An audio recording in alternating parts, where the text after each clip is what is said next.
is playing out in our relationship with food is a doorway into our body. And what I mean by that is we have this brilliant nervous system, our autonomic nervous system, that turns on automatically. We don't necessarily have to do anything to turn on that protective mechanism in our system. If something is being perceived as threatening, our autonomic nervous system, our sympathetic nervous system, which is part of that nervous system, just unnaturally turns on. And so something that I really work with a lot of my clients is starting to understand how their body is talking to them through their food behaviors. And when you think about it, food is the first form of love we receive when we're a baby.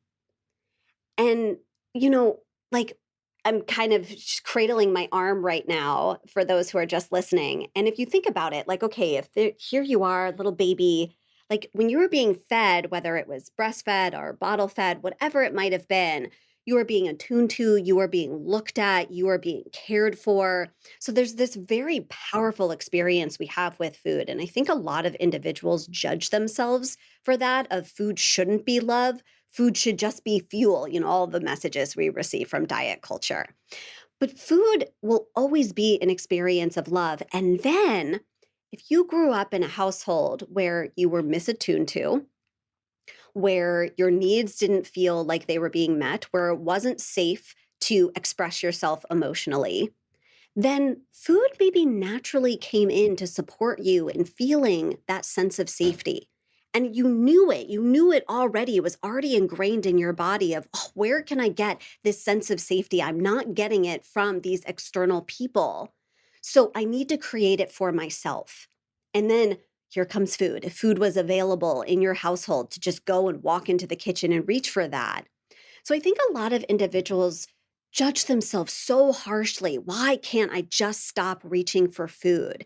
And I think we need to change the question a little bit to how is this food behavior supporting and protecting me in some way? So that, Absolutely. we get to start to view it just with a different perspective. And I think that shift in perspective is probably the most important and transformative shift someone can make when they're interacting with something like binge eating or feeling like they're overeating or feeling like they're out of control with food. The idea that we binge eat to support ourselves or serve ourselves, just knowing that idea can be an immediate shift for people and can be an immediate shift in people's nervous systems too, which is so powerful. I would be remiss if I did not back us up to something you said before that was just so important to lay the foundation for our talk today, Mm. which is that you were experiencing disordered eating from a bodily dysfunction, let's call it, which was or a bodily symptom that your body was communicating to you. When we think of disordered eating or eating disorders, we generally think of them as being something that starts with a psychological issue and then translates into a food behavior. Can you tell me how that can actually be flipped and how something that's going on in your body can translate into a food behavior? Yeah. So first, let's get at the core was that my body was trying to navigate a trauma response. Mm, When we are predominantly living in a trauma response, we're living more in a sympathetic nervous system fight or flight or freeze response. And so when you think about it, okay, if I'm constantly living in a fight or flight response, my blood, my resources are all kind of moving away from my digestive tract. They're going to my limbs to be able to fight or to flee.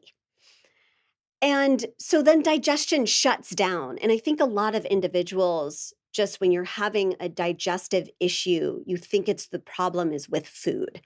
I'm eating incorrectly. I have a food sensitivity, which could be part of it.